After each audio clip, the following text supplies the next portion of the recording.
دم خوش گهدار و تماشوان هجاد برنامه روژه ایرو دل گلوه هلبجارتنین هرمی لترکیین سوریه که آداره طایبتی پشتی بریارا کمیسیونا بلنده هلبجارتنان جبون نوکرنا هلبجارتنین استانبولی در روژه ترکیه ده مجارا سرکیه به طایبتی هلویستا دنگدری کرد دنابنده گنگشیان ده اشکره بوکو دنگدری کرد دنگویا نابند سیاسی ترکیه لچه آلی هلوستا خود دینی او آلی سرکفتیه وی راستیه برای ترکیه در باسی لبو تفگره کر هر دو آلی برای جمهور آک پارتی و مهبه و برای ملت آجهبه و ای پارتی حولان بدن بالا دنگدری کرد بکشینین آلی خواه دوی پروسه ده دناب هفته ده بریارا حکومت ترکیه یا دست پیکرنا هفدیتنان بگر ریبری پکک عبدالله جلان جالی وزیری داده عبدالحمید گل و هاتر آگهاندن بربجیرن آلیان بینالی یلدرم و اکرم امامولوژی لگر روسپیین کرد ریبرین جواتی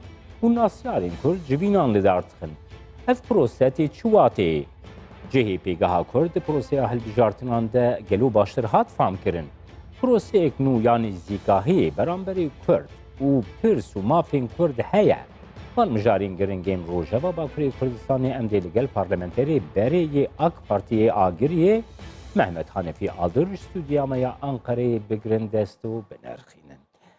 سلاو تو بخیر هاتی بریز آلر. لترکیه هر آخفتن سر هلبجارتن استانبولیه. لترکیه هل آخفتن هر لسر هلبجارتن استانبولیه. گلو گرینگیا دنگدری کرد. یین کل استانبولی دشن و دنگدرن. دوی هلبجارتنی ده چیه بریز آلر؟ به نها دماکو امدنا خود دنی دا د نتیجه د داویا و هلبجارتنی دا جداتی د نو هر دو پارتیان دا CHP و AK Parti da anji د نو برا هر دو نامزد da جداتی پر کمه نزدیکا 9 میلیون دنگدار هیا ل جداتی د نوبره هر دو نامزد دا هاتیه لسر 11,000 ایوسا دخویه که جام پارتی بجی کینجا نامزد بجی ممکنه که itiraz بکه که اوی قبول نکه لورا که برز alır pırsamın nelli ser proseye helbjartına ve encami veya pegaha kurt gringiya dengderi kurtçiye listan bele fermo dezavi bejim yani نها دنگداری کرد د استانبول دا وکی که هنجی دزانن نزدیکی میلیون نیویکی هیه ev چند سال بون حقی که AK Parti hattı bu da mezdirandın hatta ni 4 سال اول جی بگرانی چقاس امبیجن کردین محافظه‌کار چقاس کردین اولدار چقاس کردین کevneşoperest tevji didan AK Parti'de. Le mekhabın dve daviye da ev 4 salı ahiri embejin politikayı AK Parti çen hav cihada qalsbu. Yek jivan de referanduma Kürdistan Irak'da دشار کوبانی دا خنجی ویجی کتنا عفرینی گلی کرد دوری خوده خاصتا دوی بلجارتنا که سیه که اداره دا درباس بو لسر پروگراما لسر استراتژیا هبونی تنبونی که اوقاس لسر سکنین لسر استراتژیا هبونی تنبونی که اوقاس درخستنه پیشی دا گلی کرد بیوان رازی نبو. جبوی وی جاری از او باور دکم پرانیا د استانبولی هلبجارتنا در باسکوی دا ندان. وی جاری او دخویی بله. اگر که AK Parti dîsa bi germayî li gelê Kurd binhêre. Eger ku îkna bike, divî müddetê kêm da çi qas were îqnakirin ez ê wî nizanim. Ew jî ew qas rihet nîne, ew jî zorayetî wî heye ku îqna bike, ku bi dilekî germ, ku berê çawa lê dinhêrî ku vê carî jî wisa lê binhêre, ez bawer dikim belkî rewş were guherandin yanî. کەکی حەنەفی گەر ئەم وێنەیە ئاک پارتی بگرن و نێزیکاهیە گرێدایی پرسا کوردنها کورد gelek caran dengê xwedan AK Partî gava ku mirov li rewşa AK Partî û pirsa Kurd îro temaşe dike. Di birêve biriya AK Partî de rewşa Kurd çawaye di parlamenterên ê ku aslê xwe Kurdin lê li Tirkiye dijin. Mesela li Mersînê, li Antalyayê, li Ankarayê, li İstanbolê temsîliyeteke Kurd di nav AK Partî'de gelo heye. Yani mesela li Antalya'yı sadî 38 rûniştvanên Antalya'yı Kurdin çi temsiliyeta Kurd di nav AK Parti'de li Antalya heye. Li İstanbolê rûniştvanên İstanbolê sadî 30 zêdetir Kurdin çi temsiliyeta Kurd di birêve biriya İstanbolê de heye. Kurd vê gazin etkin dibêjin Karadenizî hatine İstanbolê birêve dibin temsiliyeteke Kurd jî nîne de AK Parti'de bersiva ji bo wê yekê çi ye?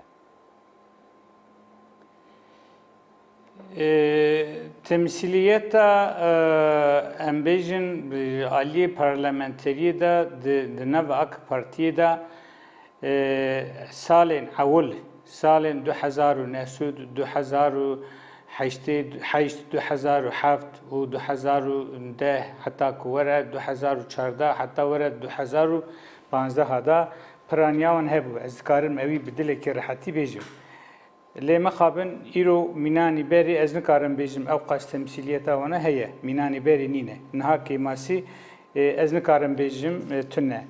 Lê heqîqeteke din jî heye însanê me jî çi qas diçe ew qas jî bi zêde îdeolojîk diçe. Ku zêde îdeolojîk diçe jî ew qas jî ew naykirinî. Yani em bêjin çi qas ku ji eslê xwe Kurd be jî ku bi dema ku ve namzet jî bi alî piranî bi alî îdeolojîkî lê dinhêrin. Wekî niha em bêjin îro namzetê İstanbolê du hev namzetê wan ku em bêjin ê xurt hene.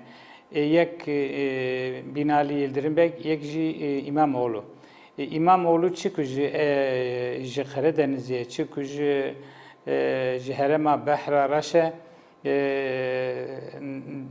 Stengbani İstanbolê ê Karadenizî piranî dîsa didinêne. Yani hemşerîtiya wana ji siyasetê jî ji îdeolojî pêştir vetê. Birêz alır gava ku mirov yani ew pirsa gomiştekirî mafiyê Kurd temsîliyeteke Kurd tu alaqa wê îdeolojiyê hevdûre tune yani hûn dizanin di da mezrandina AK Partiyê de proseya serkeftinên AK Partiyê de heta salên ku te dest nîşan kiriye heta salên 2015 Kurd rolekî gelekî giring lêstine di da mezrandina AK Partiyê de gelekên damezrênerên AK Partiyê bi xwe Kurd bûne. Bes ew kes hatine îzolekirin ev helwesta beramberî pêgeha Kurd. Gelo AK Partî wê xwe şav derbas bike yani we parlamenteriya AK Partî kiriye hûn çawa dinirxînin vê yekê. Be. Dez gotina xwe xelas bikim. Min çawa ku em bêjin Binalî Yıldırım ji eslê xwe dibe ez ji agirî me, ez ji eslê xwe jî Kurdim. Lê ku em dêna xwe didinê de dîsa gelê Kurd İstanbolê zêdetir bi alî îdeolojîk lê dinhêre. Eva ez evî noxtê dayînim li alîkî dinê de yani. Wekî ku te çawa jî got temsîliyeta em bêjin di partiya da ew partî ku temsîliyetê bidete ku ji alîkî bedelek ji wî re tenebe ku ew jî ku deng neyne ku ew jî giranîkî bi xwe re neyne partî ji destî wî vala dibe yani ji bo wî ev jî noxteke mihim. Mesela ku ez dibêjim bçekî ideolojik zêde diçin ez ji bo wî dibêjim yani bu alî ideolojik din herin yani piranî û sakî bûye yani. Belê girêdayî wê yekê birêz aril ku yani gava ku em behsa temsiliyetê dikin di dema damezrandina AK Partiye heta salên ku tê destnîşan kirî 2015 de nêzîgahiya beramberî pirsa Kurd gelekî cuda bûye beramberî nirxên demokrasiyê cuda bûye lê di dema dawî de nêzîgahiya beramberî Kurd pêgeha Kurd Kurdbûn zimanê Kurdî Kurdistan gotina Kurdistan beramberî Kurdên parçeyên din ji aliyê raya giştiya Kurd ve bi dilgiranî tê girtina dest. Bersiva we ji bo wê yekê çi ye birêz Hanefiyar? Niha kekê min em wekî ku dizanin pirsgirêka Kurd îro pirsgirêkek navnetewî ye. Pirsgirêka gelê rojhilata navîn te ve pirsgirêka devletên herêmê te ve. Dema ku AK Parti hatibû damezrandin heta ew çax wekî ku em dizanin hudûd û sînorê devletên herêmî tev jî bi destê gelê herêmê nehatiye çêkirin. Bi destê emperyalê ew çax di herba cîhanê ewil bi destê wan hatiye çêkirinê li ser xerîta hatiye çêkirinê. Ji bo wî em dizanin heta ku AK Parti hatibû damezrandin jî lê mixabin fatura em bêjin çi qas nebaşî, çi qas ceza, çi hebe di rojhilata navîn de her wext li gelê Kurd hatiye birînî. Rewşa gelê Kurd heta ew çax jî asîmîlasyon hebû, înkar hebû, îmha hebû, tu çi bî jî hebû. Lê 6-7 salê AK Partî yê ewil heta ku were 2015 da em bêjin di zanîngeha da hatine vekirin, televîzyon hatin vekirin, qedexetî li ser rabû, herfê bi Kurdî û XW ve vesaire ev tev hatin qebûl kirin. Lê mixabin di wî alî da kêmasî di hemû tişî de çêbû. Wekî tu zanin ew çax ew hebû pêvejoyeke teze hebû, pêvejoyeke çareserkirinî hebû. Ew çend sala dewam kir. Baş jî diçû. Lê mînanê ku destekê qirê ji bikevê ev pêvajoya ortaya rakir. Pêvajodan xerabkirinê. Divî alî da kêmasî teva jî hene. Ez îro nikarim bêjim sadece kêmasî filan kesî hebûn yan jî filan kesî tune hebûn. Ez pirsa xwe wisa bikim birêz alır. Birêz alır ez pirsa xwe wisa bikim. Gelo hev peymaniya AK Partî li gel MHP.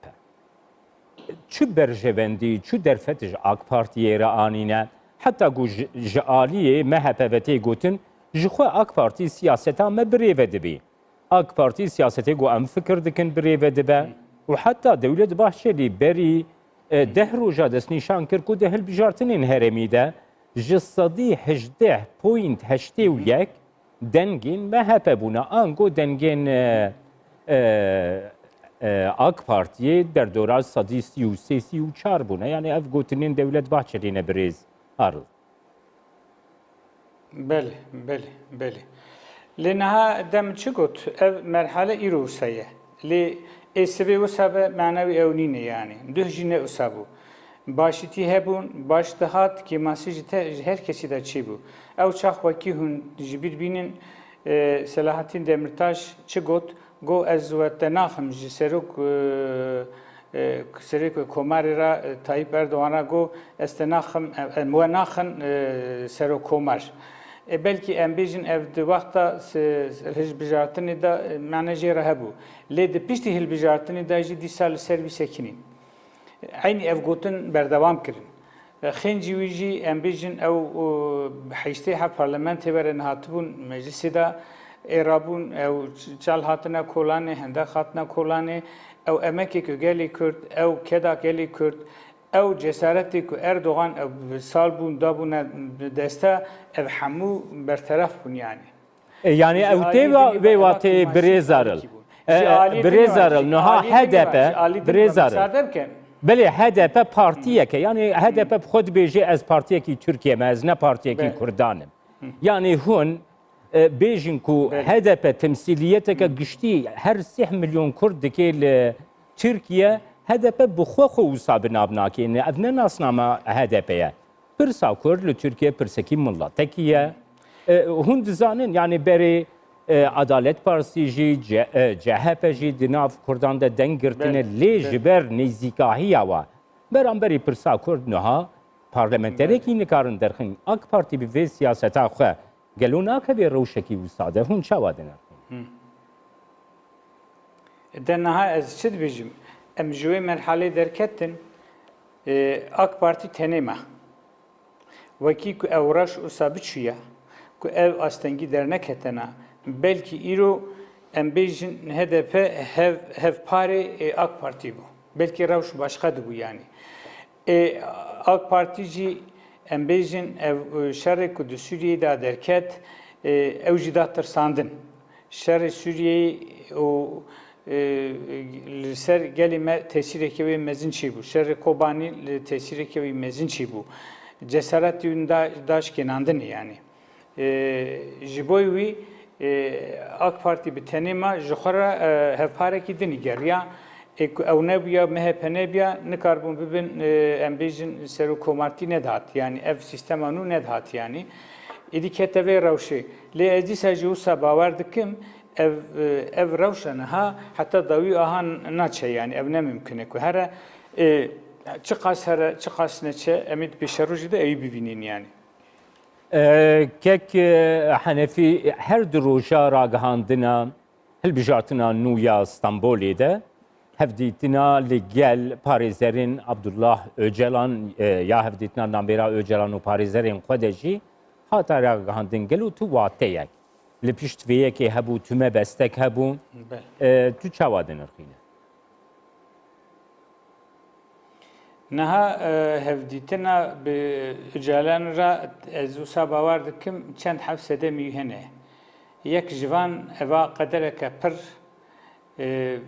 gelek zemane çend rojin çend mehin hûn dizanin greva birçîbûnî hebû rojî girtina mirînê hebû êdî deng diçû dünyayê jî ji vê alîva em bêjin astengî hebûn adû diya jî tesîra dîsa hilbijartina Stenbolê li ser çî bû ji ber ku ev heqîqetekî gelê Kurd di Tirkiyeyê jî ji kîjan partî dûr bisekine ew ji îqtidarê dûr dibe çi qas nîzik bisekine ew qas nîzikî îqtidarê dibe îro jî em bêjin hilbijartina Stenbolê bi alîkariya dengê Kurdan nebe ne mümkün e ku namzetek bi serê xwazanj bike ew li kalî here giranî li walî diçe ji bo eva jî bû sedemeke dinê ji xêncî wî jî ez wisa bawer dikim